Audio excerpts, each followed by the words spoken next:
पिछड़ों का अपमान नहीं सहेगा हिंदुस्तान। और पिछड़ों का अपमान करने का, अपशब्द बोलने का काम ये राहुल गांधी जी और कांग्रेस पार्टी लगातार करती रही है।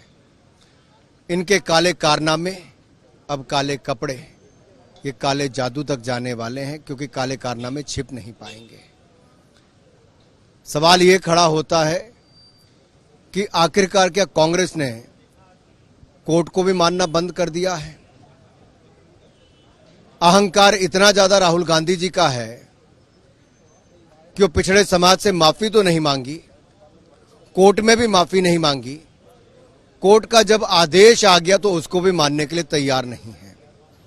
ये आदेश कोर्ट का है, स्पीकर को तो केवल उस पर पुष्टि करनी है। जिस समय आदेश आया उसी समय से उनकी मेंबरशिप चले गई, सदस्यता चले गई। अब ये नौटंकी किसके लिए है?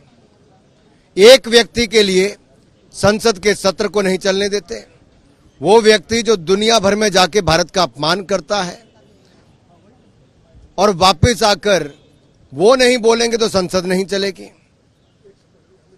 सवाल ये खड़ा होता है कि क्या पिछड़ों को इसी तरह से ही अपशब्द, अपमानित करने का काम कांग्रेस पार्टी करती रहेगी?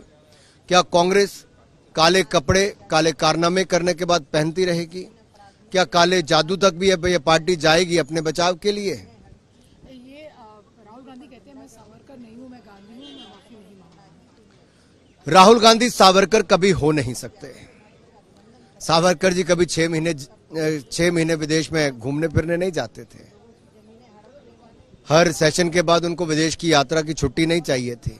वो समर्पित थे देश की आजादी के लिए, जेल से ही 14 सालों तक। राहुल जी, सावरकर जी का अपमान तो आपने किया ही। अरे वीर सावरकर तो राहुल गांधी कभी नहीं हो सकते, लेकिन अपनी दादी में भारत की पूर्व प्रधानमंत्री इंदिरा गांधी जी की इज्जत तो बचा लेते, नेहरू जी की इज्जत तो बचा लेते। क्या आपने उनको भी अपमानित साथ साथ कर दिया? अरे 1970 में डाक टिकट आपकी ही सरकार के समय जारी की ही। 1983 में इंदिरा गांधी जी ही प्रधानमंत्री थी जब फिल्म डिवीजन ने सावरकर जी की जयंती पर एक फिल्म 40 मिनट से ज्यादा की रिलीज की थी। इंदिरा गांधी जी ने पत्र लिखकर सावरकर जी के योगदान के बारे में कहा था।